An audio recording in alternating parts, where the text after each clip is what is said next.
세상의 모든 사람들은 꿈을 꿉니다. 자기의 인생이 화창한 봄날과 같기를 원하고 또 자기가 사랑하는 사람들의 삶이 꽃길만 걷는 평안한 삶이 되기를 바라지요. 하지만 인생처럼 예측 불허한 것이 또 세상 천지에 어디 있겠습니까? 산호라면 견디기 어려운 떼약볕을 맞으며 한 걸음 한 걸음 걸어가야 할 때도 있고 한 발 한 발 헤쳐나가기가 너무너무 힘든 비바람과 폭풍우를 맞이해야 할 때도 있고 심지어는 도무지 어찌해 볼 수 없는 엄청난 쓰나미와 지진에 맞닥뜨려야 하는 그러한 고된 순간도 우리 인생에는 빈번하게 찾아오게 마련입니다. 욥기 7장 1절을 한번 보시면 이 땅에 사는 인생에게 힘든 도동이 있지 아니하겠느냐, 그의 날이 품꾼의 날과 같지 아니하겠느냐 말씀하고 계십니다. 누구나가 행복을 꿈꾸고 성공과 평안을, 형통을 기대하지만 인생이라고 하는 것은 해피엔딩만 반복되는 소설이 아니라는 말씀입니다. 산다는 건 그 하루하루가 고되기 그지없는 품꾼의 날들과 같다라고 오늘 성경이 말씀하고 계신 거지요. 그래서 같은 본문을 현대어 성경에서는 인생살이가 치열한 전쟁터와 같지 않은가, 날마다 고되고 고된 일 되풀이하는 날품꾼과 무엇이 다른가, 이렇게 예측 불허한 우리 인생의 고난과 여러 가지 사건 사연들에 대해서 그로 인하여 탄식하며 눈물 지을 수밖에 없는 우리의 삶에 대해서 표현해 주고 계십니다. 그런데 바로 그 순간 예상치 못한 전쟁이 터져서 내 삶의 토대가 뿌리째 흔들리고 도무지 어찌해야 좋을지조차 한 치 앞도 내다볼 수가 없게 된 그 순간에 우리에게는 하나님의 간섭이 필요합니다. 감당치 못할 고난 속에서 허우적대는 인생들에게 역사하기 시작하는 하나님의 간섭, 그것을 일컬어 성경은 은혜 혹은 기적, 그렇게 말씀을 하고 계세요. 우리 인생에는 하나님의 간섭하심이, 기적 같은 은혜 주심이 필요할 때가 얼마나 많이 있는지 모릅니다. 성도님들, 여호와 우리 하나님은 기적을 행하시는 하나님이십니다. 믿으시기를 축복합니다. 여러분 생각해 보세요. 천지를 창조하신 하나님께서, 그것도 말씀만으로 만물을 조성하신 능하신 하나님께서 하실 수 없는 일이 세상 천지에 무엇이 있겠습니까? 우리 하나님께 불가능한 일이 무엇이 있겠어요? 사무엘상 2장을 보시면 여호와는 죽이기도 하시고 살리기도 하시며 수월에 내리기도 하시고 거기서 올리기도 하시는도다. 여호와는 가난하게도 하시고 부하게도 하시고 낮추기도 하시고 높이기도 하시는도다. 가난한 자를 진토에서 일으키시며 빈궁한 자를 거름더미에서 올리사 귀족들과 함께 앉게 하시며 영광의 자리를 차지하게 하시는도다. 땅의 기둥들은 여호와의 것이라. 여호와께서 세계를 그것들 위에 세우셨도다. 온 천하 만물을, 온 우주와 이 세상을 창조하신 하나님이, 말씀만으로 만드신 하나님이 하지 못하실 일이 무엇이 있겠는가? 여러분, 불가능하신 분, 그분이 여호와, 저와 여러분들을 창조하시고 자녀 삼으신 하늘에 계신 우리 아버지 하나님이신 줄 믿으시기를 주의 이름으로 축원합니다. 우리 하나님은 살아계시고 불가능한 일이 없으시며 믿는 자에게, 사모하는 자에게 기적을 베푸시는 모든 은혜의 하나님이신 것을 굳게 믿으시기를 주의 이름으로 축복합니다. 욥기 5장 9절을 함께 신앙 고백하는 마음으로 읽어봅니다. 하나님은 헤아릴 수 없이 큰 일을 행하시며 기이한 일을 셀 수 없이 행하시나니 비를 땅에 내리시고 물을 밭에 보내시며 낮은 자를 높이 드시고 애곡하는 자를 일으키사 구원에 이르게 하시느니라. 아멘. 하나님은 헤아릴 수 없이 큰 일, the great thing, 놀랍고 위대한 일을 하신다. 기이한 일, 원더풀 플러스 미스터리컬한 일을 말하는 거예요. 인간의 이성으로는 경험으로는 파악이 안 되고 이해될 수 없는 깜짝깜짝 놀랄 신기하기 그지없는 어마어마한 일을 천지가 계획할 일을 얼마든지 하실 수 있다. 그래서 왜 천지를 지으신 분이니까 얼마든지 천지가 계획할 만한 일도 하실 수 있다는 거예요. 그리하여 그 하나님을 경외하며 살아가는 그 백성들에게 언제나 새로운 삶의 구원을 이루시고 누리게 하시는 능력의 하나님, 오늘 저희 하나님이시고 여러분들의 하나님이신 줄로 믿고 감사를 드립니다. 오늘 본문을 통해서도 우리는 기적을 행하시는 하나님의 사랑과 능력을 볼 수가 있습니다. 나면서부터 앞을 볼 수 없었던 한 가련한 사내가 사람의 몸을 입고 세상에 오신 하나님의 아들 예수 그리스도, 성자 하나님이신 우리 주님으로 인해서 시력이 회복되고 밝은 눈으로 세상과 자기 인생을 바라볼 수 있게 된 놀라운 치유의 기적, 회복의 기적을 아름답게 소개해주고 있는 그런 대목입니다. 지난주에는 서론적인 부분을 살피면서 사람들이 가지고 있는 세 가지의 가치관, 인생관에 대해서 말씀을 나누었고, 오늘은 이어서 오늘 예수 그리스도를 만나 기적 같은 은혜로 새로운 인생을 살아갈 수 있게 된 이 사내를 회복시켜 주시는 주님의 일거수일투족을 좀 더 자세히 들여다보면서 하나님의 기적은 언제 나타나는지, 하나님의 기적은 누구에게 주어지게 되는지를 생각해 보며 은혜를 받도록 하시겠습니다. 첫 번째로 하나님의 기적은 예수가 그리스도이심을 믿을 때 나타나는 선물입니다.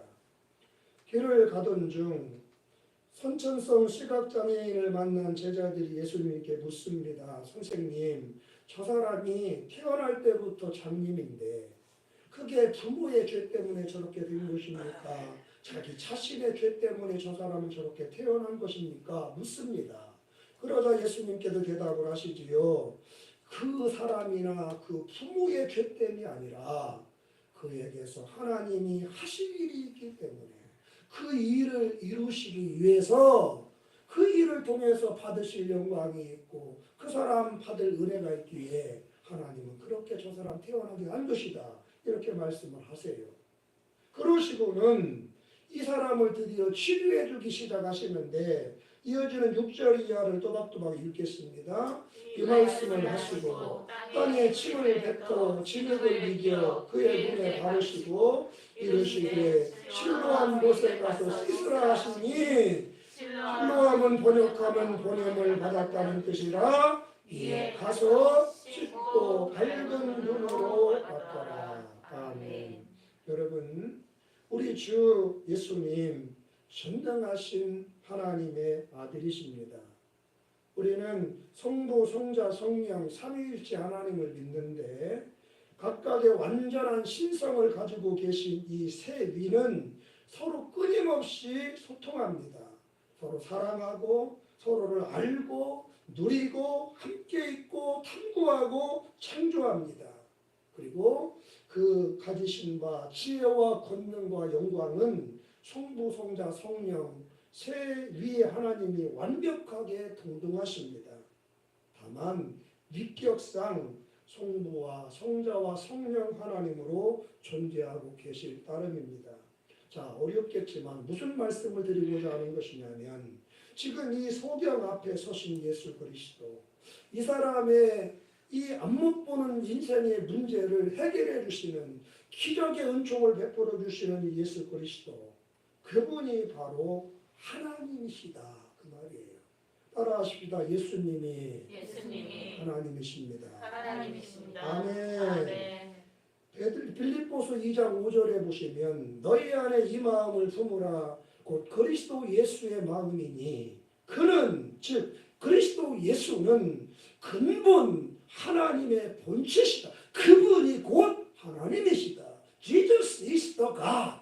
예수님이 그 하나님이라 그 말이에요. 그런데 하나님이신데 하나님과 동등됨을 취할 것으로 여기지 않으셔서 오히려 자기를 비워 종의 형체를 가지자 사람들과 같이 되었고 성육신이에요. 사람의 모양으로 나타나사 자기를 낮추시고 죽기까지 복종하셨으니 곧 십자가에 죽으시니라. 십자가에 달려 죽으심으로 저와 여러분들의 모든 죄와 저주를 해결해 주신 우리 주 예수 그리스도, 그러나 그분은 본질상 하나님 자신이었다. 할렐루야. 그러므로 여러분, 예수님이 하나님이시기 때문에 지금 이 사람의 눈을 고쳐주기 위해서 우리 주님은 굳이 이렇게 번거로운 행동을 하지 않으셔도 됩니다. 태초에 천지를 창조하실 때 그러셨듯이 그냥 치료될지어다, 누나 밝아질지어다, 아들아 밝게 보게 될지어다, 어떤 말씀이든 말씀 한마디만 하시면 그것으로 이 사람은 눈이 떠집니다. 밝은 세상을 보게 될 것이고 새로운 인생을 살아갈 수 있는 축복의 주인공이 얼마든지 될 수 있는 거예요. 아멘이시지요? 실제로 복음서 안에는 그렇게 말씀만으로 병든 자들을 고치시고 귀신을 내어 쫓으시며 죽은 자를 살리시며 풍랑조차도 잠잠케 하셨던 하나님으로서의 능력을 예수님이 행하시는 것을 사복음서가 얼마나 많이 우리에게 증언해주고 계십니까? 그런데 그러함에도 불구하고 예수님은 지금 번거롭게 땅에 침을 뱉어 진흙을 이겨서 그것을 이 사람의 두 눈에 바르시고는 실로암 연못에 가서 씻고 와라, 이렇게 말씀하시며 이 사람을 치료해 주시는, 번거롭기 그지없는, 굳이 그럴 필요도 없는 수고를 마다하고 있지 않은 그런 모습을 우리에게 보여주고 있는 거예요. 여러분, 왜일까요? 예수님은 왜 이렇게 번거로운 일을 수고롭게 이렇게 하고 계신 것이겠어요? 우리 성도님들은 예수님의 지금 이 행동을 보면서 어떤 장면이 떠오르십니까? 태초에 천지를 창조하실 때의 모습이 크루즈업되지 않으시는지 모르겠습니다. 창세기 2장 7절을 보시면 여호와 하나님이 땅에 흙으로 사람을 지으시고 생기를 그 코에 불어넣으시니 사람이 생명이 되니라. 제6일째 사람을 창조하시면서 하나님의 일하시는 모습이 오늘 예수님의 이 소경을 고쳐주는 모습과 판에 박은 듯 닮아 있지 않습니까, 여러분? 천지 만물은 다 말씀으로 빛이 있으라. 해달 별이 생겨나라. 땅에는 식물이, 바다에는 물고기가, 하늘은 새들이 날아다녀라. 말씀만으로 창조하시고 말씀하시면 다 그대로 되었어요. 그런데 여섯째 날 사람을 만드실 때는 오늘 예수님이 이 사람에게 하듯이 흙으로 사람의 형상을 실루엣을 이렇게 만들어 놓으시고 그 코에 생기를 불어넣으시니 사람이 생명, 리빙 비잉, 살아있는 생명체, 사람이 비로소 창조되었다고 성경은 우리에게 말씀하여 주고 계십니다. 여러분들, 저는 예수님의 지금 이 환자를 고쳐주는 일련의 행동들이 다분히 의도적이었다라고 하는 확신을 갖고 있습니다. 이 소경으로 하여금 한 가지를 깨닫게 하시려고 하는 분명한 목적을 가지고 예수님은 계획적으로 이 번거롭기 그지없는 행동을 하고 계시다, 그 말씀이에요. 그 목적하신 바가 뭐냐? 따라합시다. 예수는 하나님이시다. 할렐루야. 여러분, 그렇습니다. 예수님은 바로 그것을, 다시 말씀드려서 지금 내 앞에 서 계신, 내 눈을 치료해주고 계신 이 예수님이 바로 태초에 천지를 창조하신 그 전능하신 하나님이시다라고 하는 것을 이 소경에게 깨닫게 해주시려고, 예수님이 하나님이시라고 하는 믿음을 이 소경에게 잊게 하시려고 예수님은 지금 이렇게 의도적인 행동을 하고 계신 것입니다. 왜냐하면 하나님은 기적을 행하시는 분이신데 하나님의 기적은 예수가 하나님이심을 믿는 자들에게만 부어지는 특별한 은총이기 때문에 그래요. 히브리 11장 6절 같이 봐요. 믿음이 없이는 하나님을 기쁘시게 하지 못하나니 하나님께 나아가는 자는 반드시 그가 계신 것과 또한 그가 자기를 찾는 자들에게 상 주시는 이심을 뭐해야 해요? 믿어야 해요. 믿어도 좋지, 믿으면 좋지, 그게 아니라 반드시, surely, 틀림없이 반드시 예수를 믿어야 그 예수가 하나님이신 것을, 그분 안에 생명이 있고 부활이 있고 구원이 있음을, 기적이 있음을 믿는 자에게 하나님은 그 믿음을 보시고 믿음을 통하여 그 삶의 구원을 기적같이 허락하시는 줄 믿으시기를 주의 이름으로 축복합니다. 예루살렘 성문 밖 베단이라고 하는 마을에 삼남매가 살고 있었습니다. 오라비 나사로와 그의 사랑하는 두 누이 마르다와 마리아 남매입니다. 어떻게 해서 이 세 남매가 예수님을 만나게 되었는지는 성경에 기록하고 있지 않지만 그 첫 번째 만남 이후에 예수님은 이 세 남매를 무척이나 아끼고 사랑하셨습니다. 그래서 예루살렘 성에 들어가며 나오며 할 때마다 그 바쁜 일상 속에서도 언제나 성문 밖 베다니에 있는 이 세 남매의 집에 찾아가셔서 식사도 하시고 주무시기도 하시고 이런저런 말씀도 들려주시면서 특별한 사랑을, 자비와 은총을 이 세 남매에게 베풀어 주었어요. 그래 예수님 때문에 부모는 일찍 떠나셨지만 행복하게 지내던 이 가정에 어느 날 불행이 찾아오지요.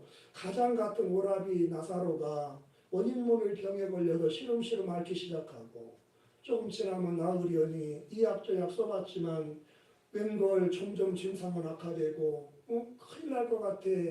마지막으로 예수님께 사람을 보내서 예수님 오셔서 사랑하시는 우리 오라버니 좀 치료해 주세요. 신방 요청을 해요. 예수님께서 여러 가지 분주하시고 사역 때문에 늦게 오셨어. 도착해 보니까 이미 나사로가 병들어 죽어버린 거예요. 사람들이 무덤에 이미 장사를 지내버렸어.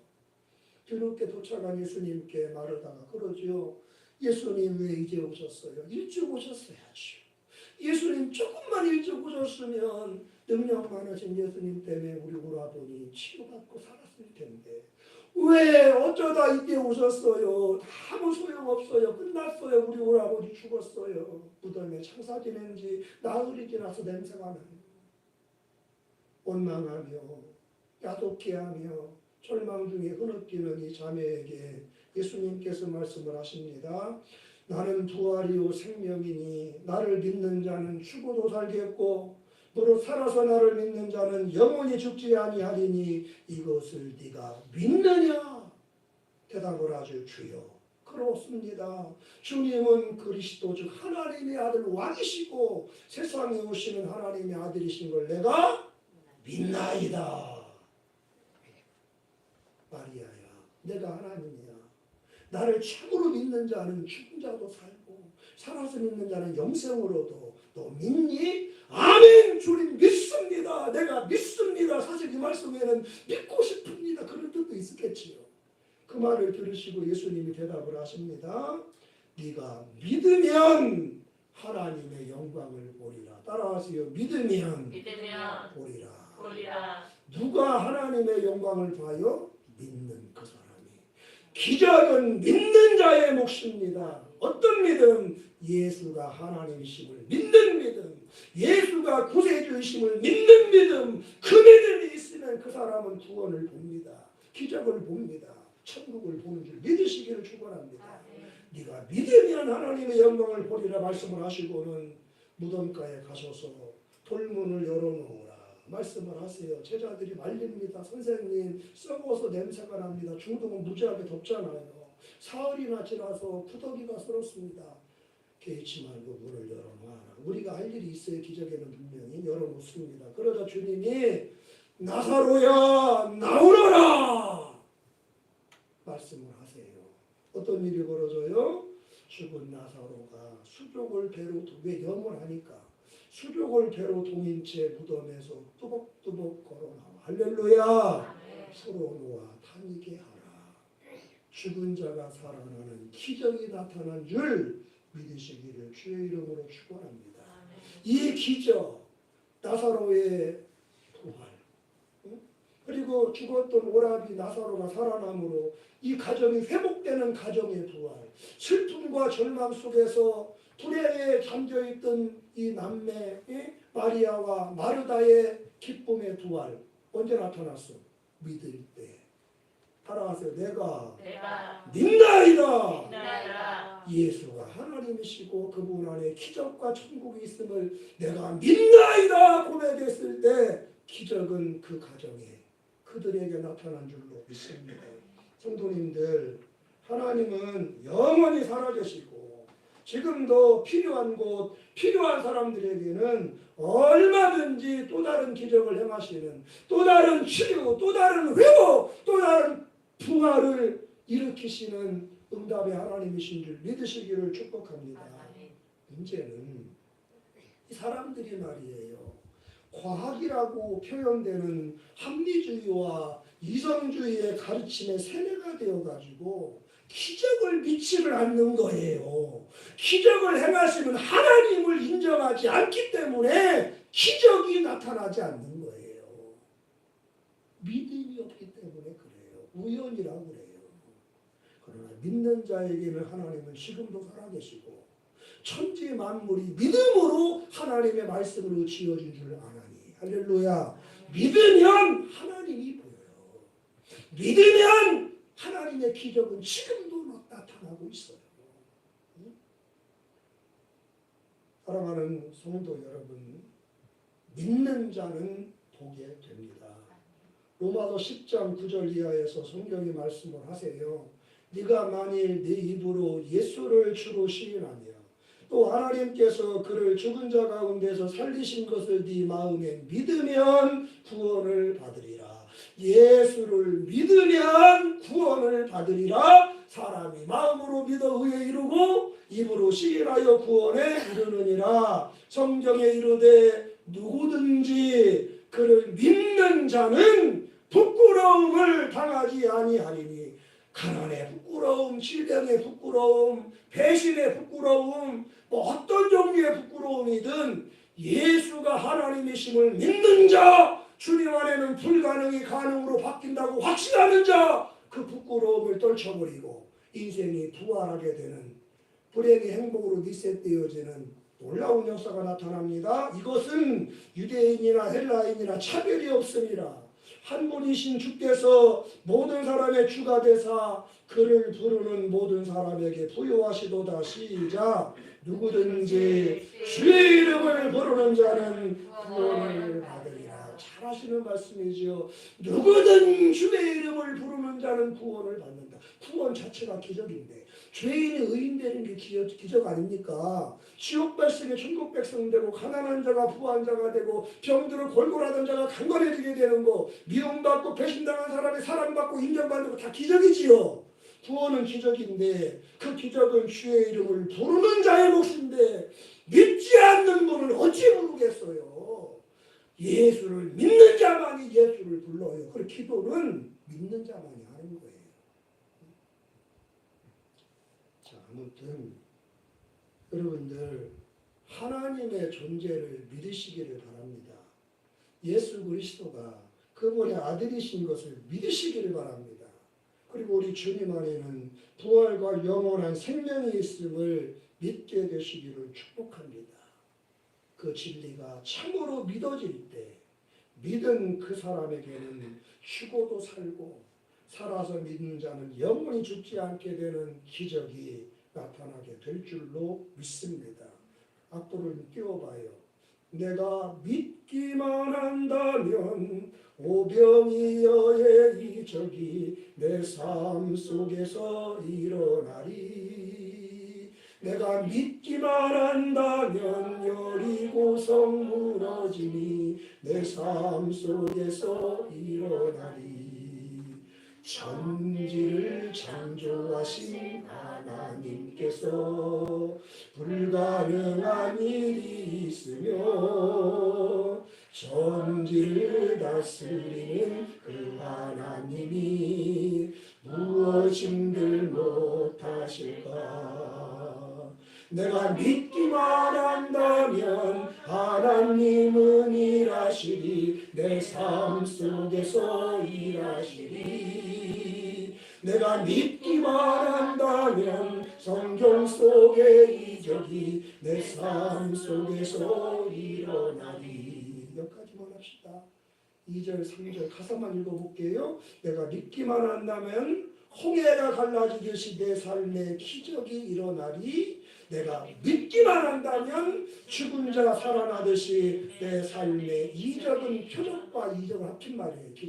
기적이 일어나리. 천지를 창조하신 하나님께서 불가능한 일이 있으시며 내가 믿기만 한다면 죽은 자 살아나듯 내 삶에 이적이 일어나리.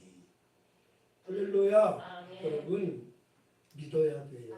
예수가 그리스도이심을, 예수가 하나님이시고 온 세상과 내 인생의 참된 왕이심을, 그분 안에는 기적이 현실이 된다는 것을 믿을 때 기적은 그 사람의 풍족이 될 줄로 믿습니다.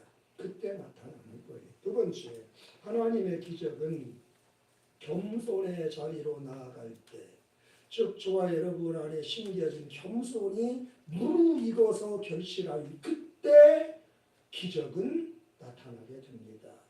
땅에 침을 뱉어 진흙을 이겨 눈에 바르신 예수님, 이어서 그 소경에게 말씀하세요. 실로암 연못에 가서 씻거라. 실로암 못에 가서 씻어라.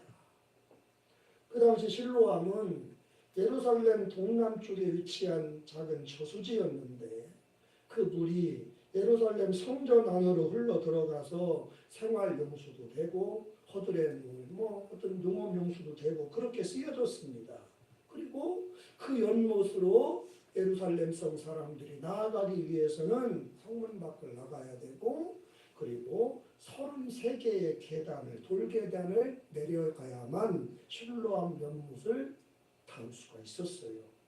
자, 그런데 주지하다시피 오늘 본문 속의 주인공 선천성 시각 장애인 아닙니까? 태어나면서도 앞을 전혀 보지 못한 사람입니다. 그런 이 사람에게 예수님은 실로암 연못으로 가서 씻을 것을 말씀하고 계세요. 따라합시다. 겸손해지거라. 낮아져야 한다. 그 말씀을 하고 싶은 거예요. 실로암 연못에 가려면 돌계단 33개를 내려가야 돼. 내려가서 씻으라. 내려가라. 무슨 의도냐고요. 너 낮아져야 한다. 너 생각이, 너 마음이, 너 눈이 낮아져야 돼. 겸비해져야 돼. 겸손해져야 돼. 왜요? 그때 하나님의 기적이 나타나기 때문에 그렇습니다. 사랑하는 성도님들 기억하시기를 바랍니다. 하나님의 기적은 낮은 곳으로 흐릅니다. 하나님이 주시는 모든 은혜는 겸손한 자들이 받는 분복입니다. 그러므로 그 마음이, 그 생각이, 그 시선이 높은 사람은 하나님의 기적이 눈앞에서 펼쳐져도 그것을 발견할 수 없어요. 새봄이 되면서 동네 여러 곳에서 건축공사가 한창인데 건물이 다 완공이 되고 나면 건물 외벽에 주로 대리석들을 사용하긴 하는데 머릿돌을 만들죠. 그래서 그 머릿돌에 그 건물의 착공일이나 준공일 같은 것들을, 건축업자가 누구였는지 이런 것들을 기록해서 건물 외벽이나 현관 출입문 앞에 이렇게 현판처럼 사용하게 됩니다. 근데 여러분, 이 머릿돌 원래는 주춧돌이에요. 건물의 기초공사를 마치게 되면은 기둥들을, 들보들을 받치는 주춧돌을 놓으면서 정초식을 했는데 그때 날짜를 새긴 것이 바로 이 오늘날 우리가 머릿돌이라고 하는 이 주춧돌입니다. 그러니까 이 머릿돌은 건물의 위나 앞쪽이 아니라 건물의 가장 아랫자리에 놓이는 거예요. 건물을 사람으로 비유하자면 마치 물구나무를 손 듯한 그런 모습으로 표현이 되겠지요. 왜 주춧돌을 머릿돌이라고 불렀는지는 저는 모르겠습니다. 그렇지만 무거운 머릿돌이 건물을 딱 지탱해 주니 그 위에 세워진 건물 전체가 얼마나 든든하게 서 있을 수 있었겠어요. 그런 것만은 분명하죠. 사도행전 4장 10절을 보시면 하나님의 아들이신 우리 주 예수님은 마치 건축자의 쓰다버린 돌처럼 갈보리산 십자가 위에 흉악한 강도들 사이에 버려졌지만 마침내 집 모퉁이의 머릿돌이 되셨음을 우리에게 증언하고 계십니다. 너희와 모든 이스라엘 백성들은 알라. 너희가 십자가에 못 박고 하나님이 죽은 자 가운데 살리신 나사렛 예수 그리스도의 이름으로 이 사람이 건강하게 되어 너희 앞에 섰느니라. 이 예수는 너희 건축자들의 버린 돌로서 집 모퉁이의 머릿돌이 되었느니라. 다른 이로서는 구원을 받을 수 없나니 천하 사람 중에 구원을 받을 만한 다른 이름을 우리에게 주신 일이 없음이라 하였더라. 예수님께서 그렇게 죄인 중에 한 사람처럼 버려지신 이유는 단 한 가지입니다. 저와 여러분들을, 그리고 이 땅의 모든 죄인들을 다시 살리시기 위해서고, 다시 살리신 그들을 예수 그리스도의 머릿돌 대신 반석이신 예수님 위에서 아름다운 새 건축물로 세워지게 하시기 위함이에요. 에베소 2장은 같이 읽겠습니다. 너희는 사도들과 선지자들의 터 위에 세우심을 입은 자라. 그리스도 예수께서 친히 모퉁이돌이 되셨느니라. 그 안에서 건물마다 서로 연결하여 주 안에서 성전이 되어가고 너희도 성령 안에서 하나님이 구하실 처소가 되기 위하여 예수 안에서 함께 지어져 가느니라. 아멘. 그렇게 교회의 머리가 되신 예수님은 위에서 군림하시는 게 아니라 견고한 머릿돌이 되어서 우리들 한 사람 한 사람을 든든히 또 받쳐주는 주님으로 존재하고 계시다, 그 말씀이에요. 성도님들, 믿는 우리에게 성경이 머리가 되고 꼬리가 되지 않게 하겠다고 하신 이 하나님의 약속은 남들 위에서 군림하는 모습이 아니라 예수님처럼 아래에서 남을 받쳐주는 머릿돌 역할을 하라는 것임을 꼭 기억하시면서 하나님 앞에서나 사람 앞에서나 교회에서나 일터에서나 가정에서나 학교에서나 겸손한 마음으로 늘 하나님을 잘 섬기고 이웃들을 잘 섬기며 사시는 그리스도 예수의 종들이 되시기를 주의 이름으로 부탁을 드립니다.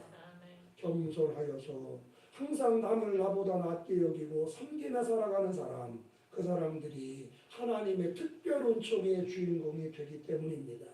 야고보 4장 6절을 보면 더욱 큰 은혜를 주시나니, 남들이 받는 은혜보다 더 큰 은혜가 있다는 겁니다. 이제껏 내가 살아오면서 주를 섬기면서 경험했던 은혜보다 비교할 수 없을 만큼 더 크고 좋은 은혜가 있다는 겁니다. 그 더 큰 은혜를 누구에게 주시느냐? 누가 주시느냐? 하나님이 주시는데 누구에게? 겸손한 사람에게 주신다고 성경이 말씀을 하고 계세요. 겸손해야 하나님의 남다른 축복의 주인공이 되기 때문에, 남들은 받지 못한 응답을, 남들은 누리지 못한 기적을 체험할 수 있기 때문에 하나님은, 그 하나님의 아들이신 예수님은 이 소경을 치료하시기 전에 실로암 연못에 내려가라, 돌계단 밟고 물깔이 내려가라는 그런 물리적인 위치 이동을 말하는 게 아니에요. 누구라도 신묘한 연못에 가려면 내려가야 되거든. 내려가지 않고는 그 수문지까지 도달할 수가 없어요. 돌계단 33개를 내려가야 돼. 그럼으로써 예수님이 강조하신 것은 물리적인 높은 곳에서 낮은 곳의 위치 이동이 아니라 너의 마음이 낮아져야 한다. 너의 생각이, 너의 꿈꾸는 바가 하나님은 너에게 주신다. 베드로전서 5장에도 젊은 자들아, 이와 같이 장로들에게 순종하고 다 서로 겸손으로 허리를 동이라. 하나님은 교만한 자를 대적하시되 겸손한 자들에게는 은혜를 주시느니라. 그러므로 하나님의 능하신 손 아래에서 겸손하라. 때가 되면 너희를 높이시리라. 오늘 본문 속 소경처럼 삶에 사연과 상처가 많은 사람일수록 야곱이 그랬듯이 험악하고 고달픈 인생을 살아가는 사람일수록 그 마음이 거칠고 뾰족하고 차가울 수가 있습니다.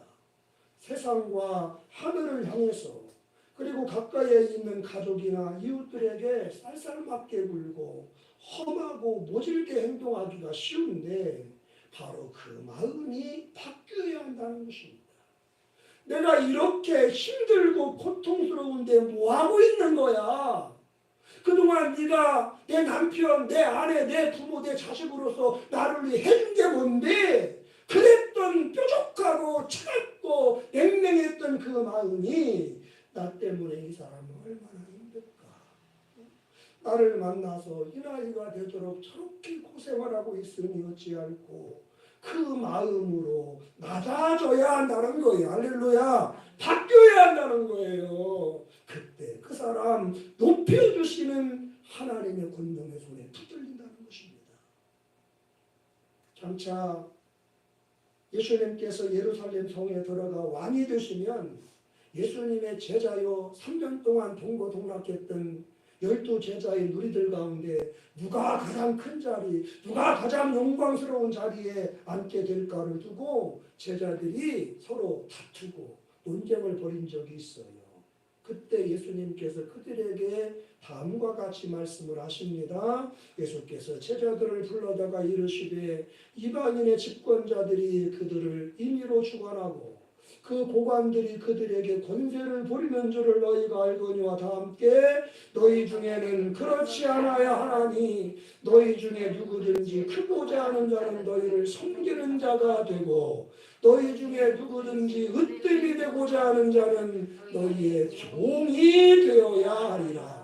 인자가 온 것은 섬김을 받으려 함이 아니라 도리어 섬기려 하고 자기 목숨을 많은 사람의 대속물로 주려 함이니라.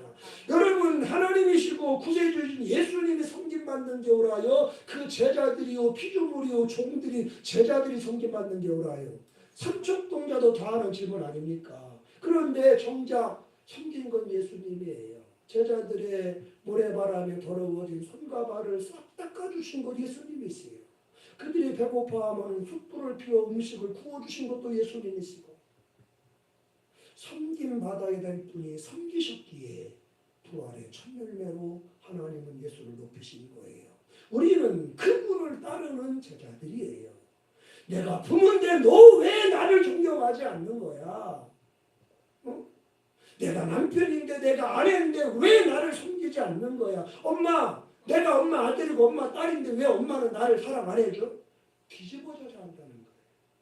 부모니까 자식 섬겨야지.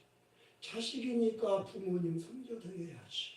남편이니까 아내 사랑해야지. 아내니까 남편 존경해야지. 마음이 높은 곳에서 낮은 곳으로 전환되어질 때 높아지리라. 할렐루야. 겸손히 무르익을 때 하나님의 기적은 나타나는 줄로 믿습니다.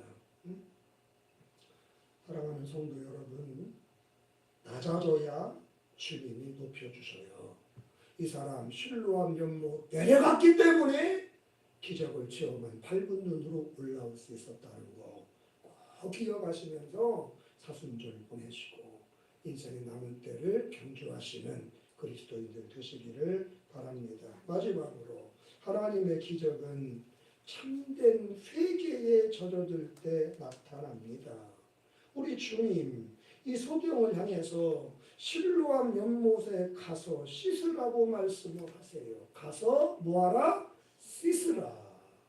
실로암은 여러분 씻는 곳입니다.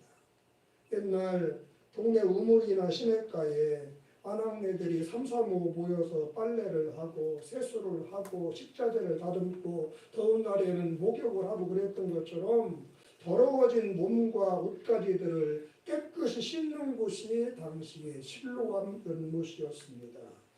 우리 주님 이 소경에게 그리고 눈은 있어도 보지 못하고 귀가 있어도 듣지 못하는 오늘을 살아가는 저와 여러분들에게 말씀을 하시는 거예요. 따라하세요. 가서 씻으라.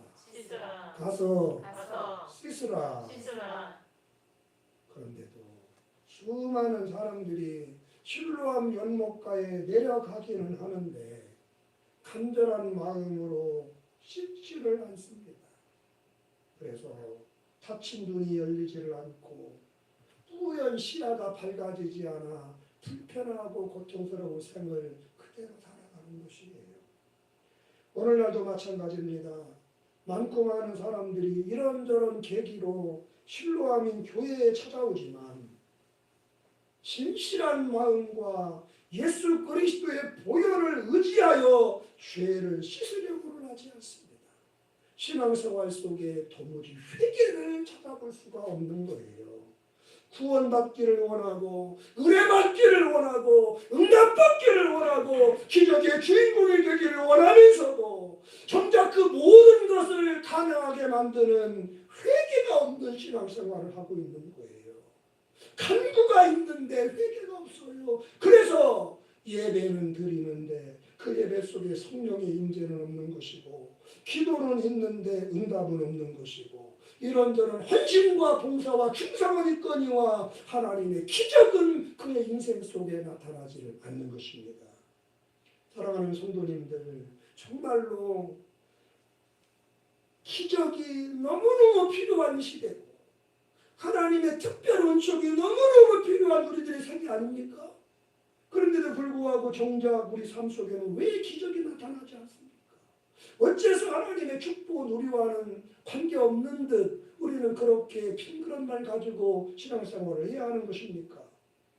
기억하십시오. 하나님이 계시지 않아서가 아닙니다. 그분의 지혜와 능력과 우리를 향한 사랑이 식어져서도 절대로 아닙니다. 단 한 가지 이유입니다. 우리의 죄악이 아직도 그대로 우리 안에 씻겨지지 않은 채 쓰레기장처럼 누더기처럼 그저 그대로 우리 안에 있기 때문에 그렇습니다.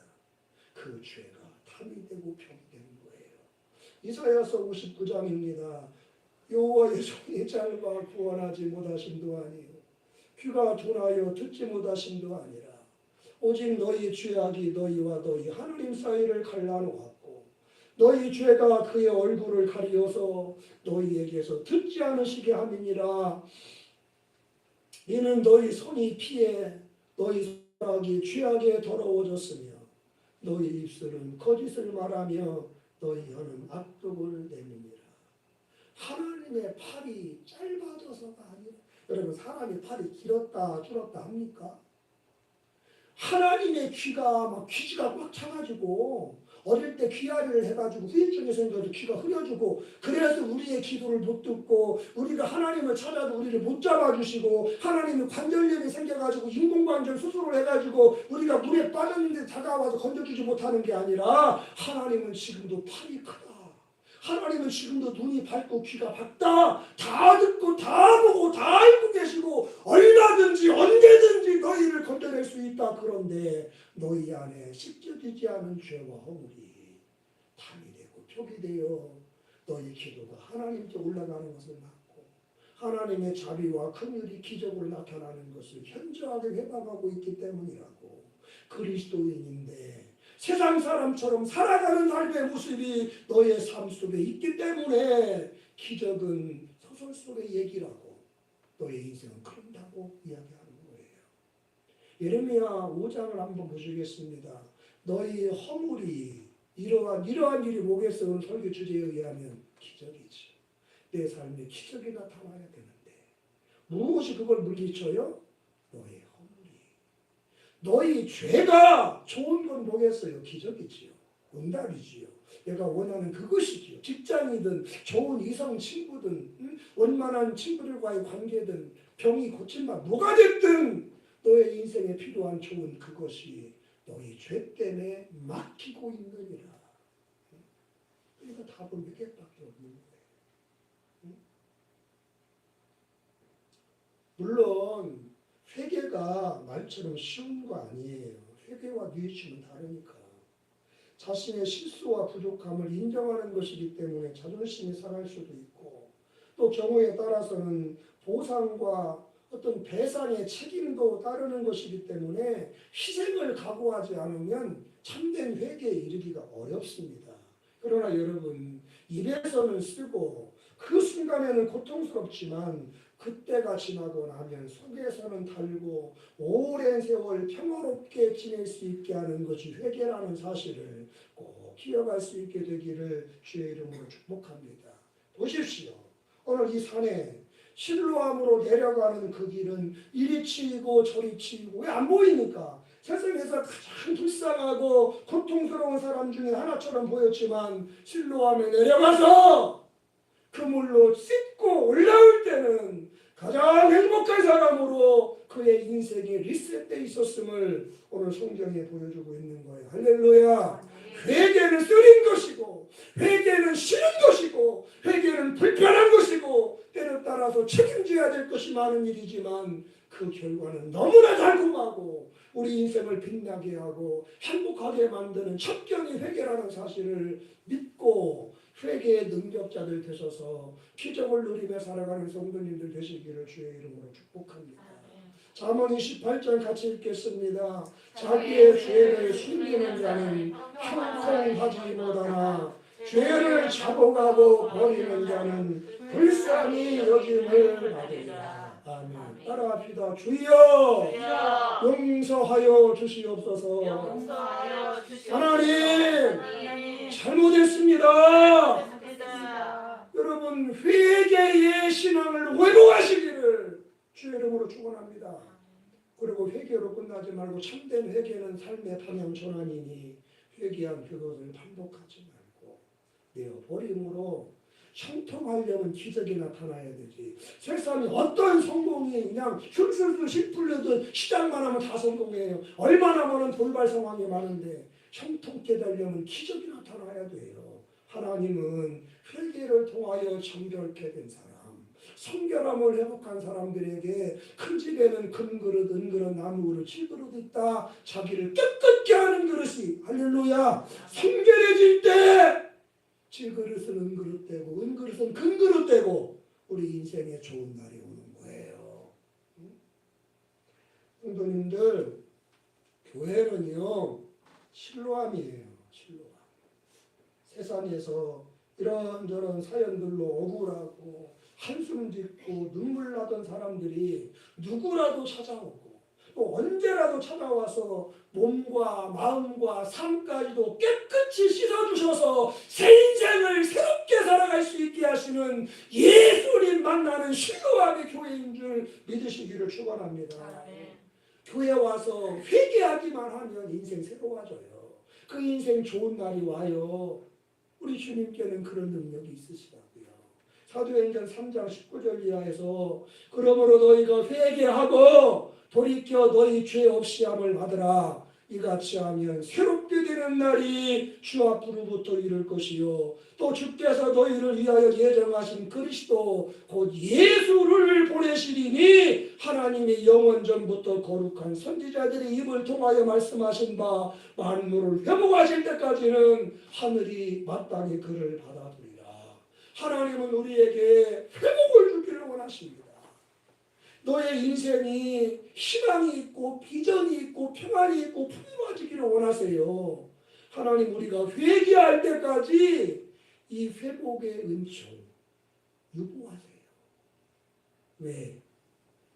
돼지에게 진주를 같이 갖거든. 합당하지 못한 사람에게 기적은 교만의 조건이 되고 준비되지 못한 자들에게 남다른 축복은 세상과 사람의 인생을 망치는 그런 흉기가 될 수 있음을 우리 하나님 누구보다 잘 아세요.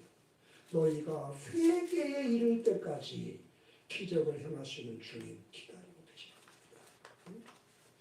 사랑하는 성도 여러분, 교회는 예수가 그리스도 하나님의 아들이심을 믿기 때문에 가는 것이고 거기서 겸손을 배우고 실천하는 곳이고 나아가 진정한 회개를 통해서 씻음을 받으러 가는 곳이 교회고 씻음을 받게 됨으로 새 옷을 입혀주시는 주님을 만나는 곳이 교회인 줄로 믿습니다. 그렇게 하나님이신 예수님을 만나고 겸손한 마음으로 회개하며 기도할 때 살아계신 하나님의 기적이 오늘 이 소경에게 임했듯이 저와 여러분에게도 나타나서 우리가 세상을 향하여 할 말이 있는 하나님은 살아계시고 나를 사랑하시며 놀라운 일을 행하시는 기적과 능력의 하나님이심을 선포하며 살아가는 가슴이 뜨거운 그리스도인으로 여러분의 삶을 꽃피워 나갈 줄로 믿고 축원합니다. 기도하겠습니다. 하나님 아버지의 힘겨운 시대입니다.